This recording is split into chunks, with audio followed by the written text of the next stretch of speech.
All right. Do you want to read this one, Rach? Yes, Early Days says, still very much in the early stages of my investing journey and learning as I go. I'm curious to hear different perspectives. Is it realistically possible to achieve financial freedom by consistently investing in ETFs over the long term without getting into property at all? Property investing is often talked about as the path to wealth, but is it truly a must, or can disciplined regular ETF investing alone get you there? Would love to hear your thoughts, experiences and lessons from those further along the journey. Yeah, I mean, this all comes down to the L word, doesn't it? What's the L word? Leverage. Did you like that awkward silence? I enjoyed it. I was also trying to think of an L word that was really inappropriate, but I couldn't. It's effectively leverage, right? Yeah. So you can invest your own money and it grows, or you can borrow money, invest a bigger amount, and that bigger amount grows. So you get the compounding effect of the bigger dividends or the bigger rent from property or the distributions from ETFs. However, there is incumbent and inherent risk in the leverage because you're carrying debt and you need to service a loan and pay interest. Yes. And ordinarily, if, for example, and I'm just drawing this, if there was a mortgage debt and the rate at the moment for a home loan was 5.5% that you invested, and then you invested to get 7.5% return, we know that return, 7.5 is higher than 5.5, so we call that the spread or arbitrage, they kind of call it, which is the difference. So realistically, you are paying 5.5, but we're receiving 7.5. So that 2.5% we wouldn't have had access to if not for the 5.5 in a big way. So all that to say is it is leverage, and it very much is possible to build significant wealth and be financially free without buying property, without borrowing money. And we'll go into some examples. And for those who are just listening, you will appreciate, I'll explain this in a way that does make sense if you're driving, but if you are watching, I've got some slides and we'll go from here. So if we start, okay, so what I've done is on the screen you'll see on the left-hand side age 20, 25, 30, 35, 45, 50 and 55. And the target is to have $1 million in savings by age 55. Now, what I've assumed here is the return is 9%. We've got to factor in inflation of 2.5%.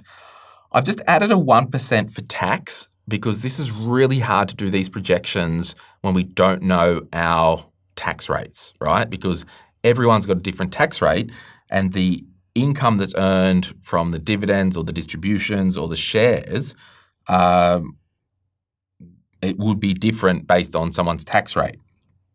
So the actual real return used is 5.5%, starting from zero. So what I've done just to show people, if we started investing at age 20, we've got 35 years of savings, $811 per month is what you would need to get to the $1 million at age 55. If you started at age 25, you wouldn't need $800 a month, you would need $1,100. If you started at age 30, you would need just under $1,600 a month to get to that $1 million. Age 35, $2,300, age 45, $6,000 a month, age 50, $14,000 a month, right? To get to $1 million based on these figures.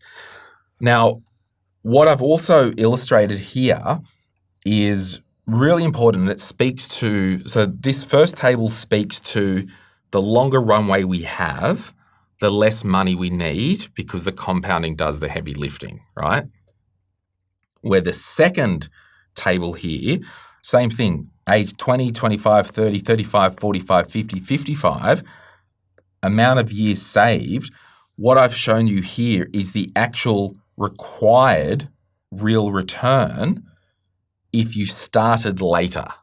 So forget starting at age 20 or 25 or 30. If a 35-year-old started, and this is all pinned back to the monthly savings here that aren't compounded, right? Yep. This could be confusing with some people. So basically what this works out, if I was 35 years old and still wanted to get to the $1 million at age 55, but I've only got $2,300 a month to invest to get there, I would need an interest rate of 8.87, okay, a nominal interest rate. So that means the longer I leave it to invest, and we're not even talking about gearing yet, the longer I leave it to invest, I either need more money each month because I've got less time for compounding, or the other side of it, the longer I leave it to invest, if I don't have money to achieve my goals, I've got to take on more risk, which is a higher return. And the example here really gets real. At age 45, if I wanted to invest $6,300, and that's all I had, right? $6,300 starting at 45 for 10 years, $6,300 a month for 10 years. To get to that $1 million, I need to find a return of 31% per year. Now, it is possible, but the risk, this is where your risk steps in. There's a high chance of, so the risk thing is high risk, high return. But it's actually not that. It's high risk and a high chance of not getting that high return. That's the real saying. So this is to just illustrate in terms of if you were wanting to build wealth, and this could be different asset classes, it could be anything. But the actual thing that I wanted to show you was the leverage side of the equation. And this is for illustration purposes only. It would be different because I don't know what, I guess I could have used a nominal, 90 grand income or an 80 grand income, but I didn't.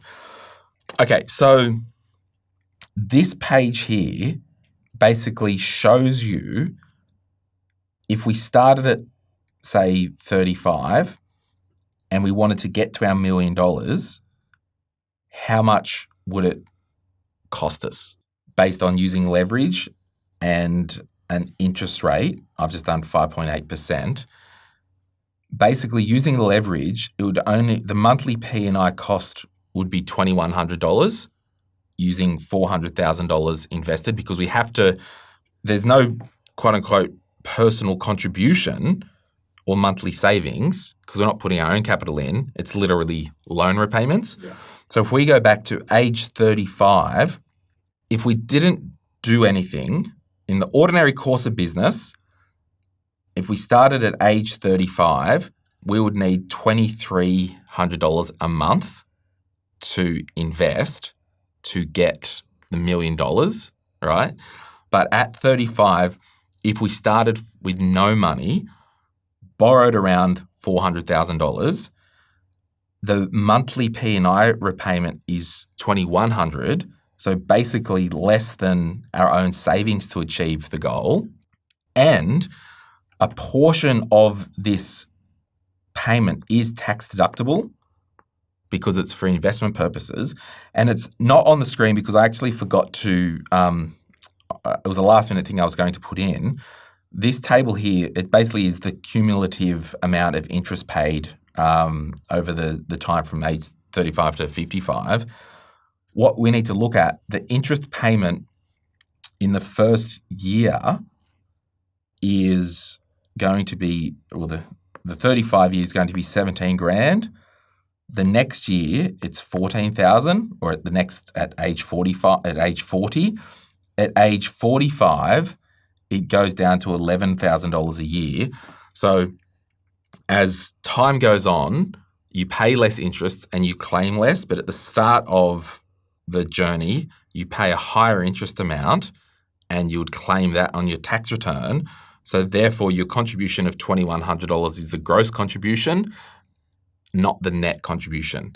So on paper, if you didn't want to start at age 20 to get to $1 million at age 55 by cash flowing it, you could theoretically jump in at age 35, borrow money, invest it, and it'll cost you less each month because the leverage is doing the lifting. Does that make sense? Yes. Ryan's in the room. Is that confusing? It is a little bit, but He said it's a little bit. it is a little bit, but I think it makes sense.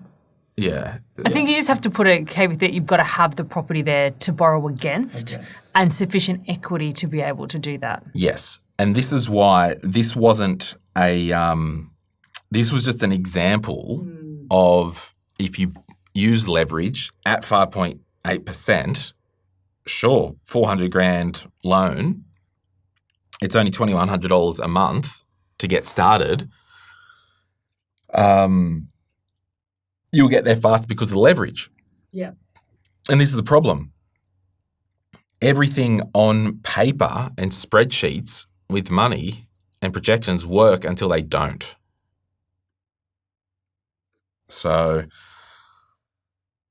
going back to the question, is property investing truly a must, or can regular ETF investing alone get you there? Yes, it can, but you won't generally have the leverage power. Also, less risky along the way, and you may need to put more in. But you can borrow money like NAB equity loan. Is that what it's called? I'm having a mind blank. Equity builder, that's what it is. NAB equity builder will lend money to buy shares, which isn't a margin loan, but the interest rate's like 7-point-something%. So it's a lot higher. So you're getting leverage, but it goes back to that spread isn't there. So look, if that was all confusing, it's because it was. But I just tried to show it in a way that details that if you borrow money, the leverage will help do the heavy lifting. If you've got to pay for the leverage along the way, yes, you will be able to deduct the interest payments on tax along the way. So, the $2,100 a month isn't the net cash flow amount. And it all looks good on paper, but if you went down this road and started borrowing money, even if you had the house or that first question, they paid off the house, set up a $500K line of, or second mortgage or whatever, $500,000 thing, invested it. Sure, they're using that leverage to grow the wealth where we're effectively receiving the dividends and the distributions of $500K invested rather than not investing anything and not receiving any dividends, but we've got to pay for the debt along the way. And that's when the risk steps in.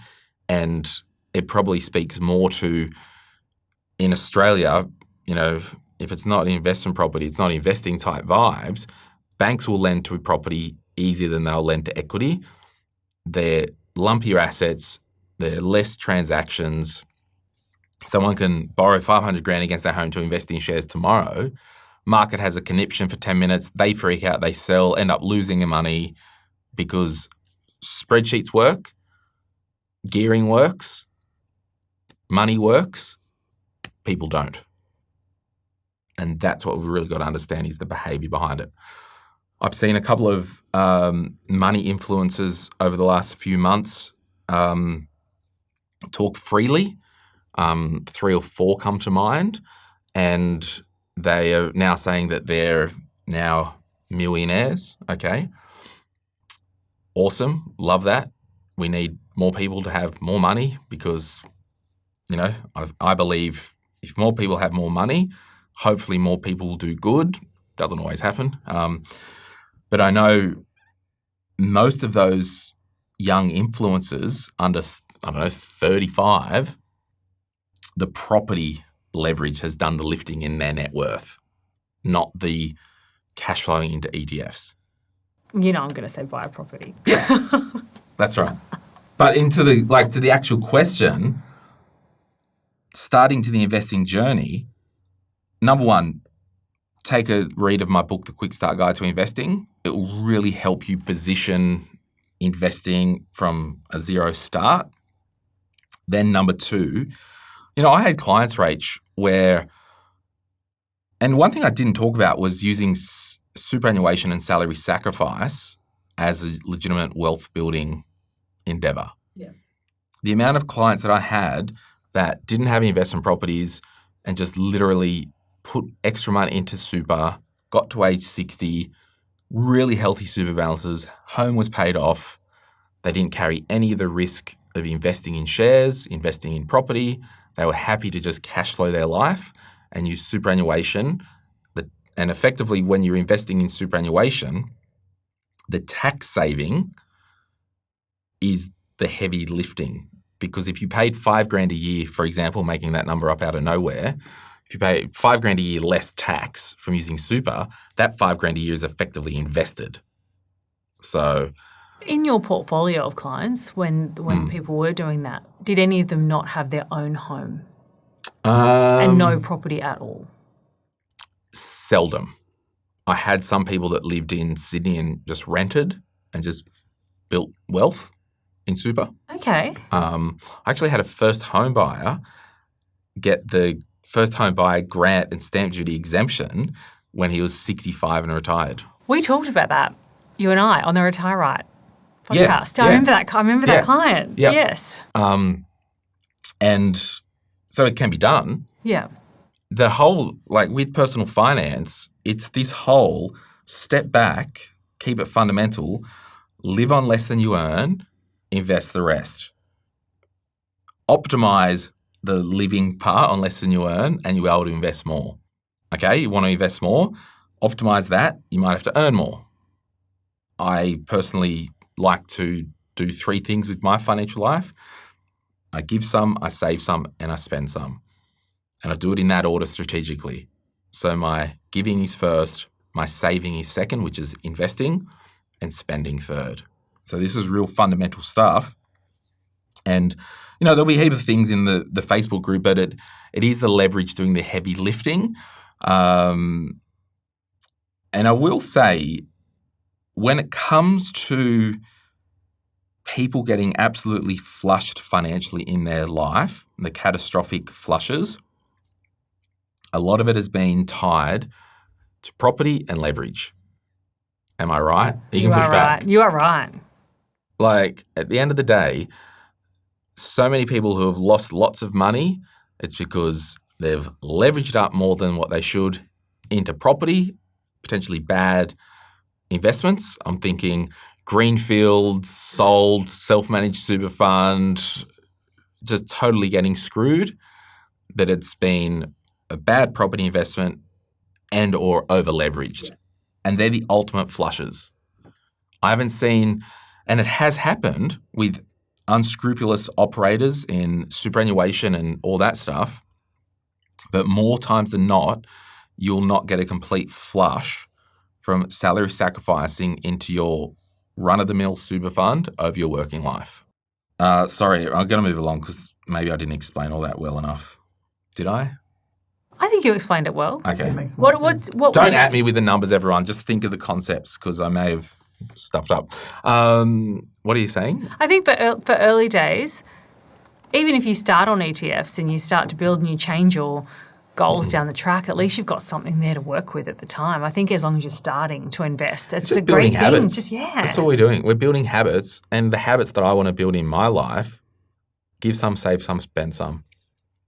And I don't use consumer debt. I live on less than I earn, and I invest the rest after I've given. These are basic fundamentals. The minute you try and get cute and get greedy,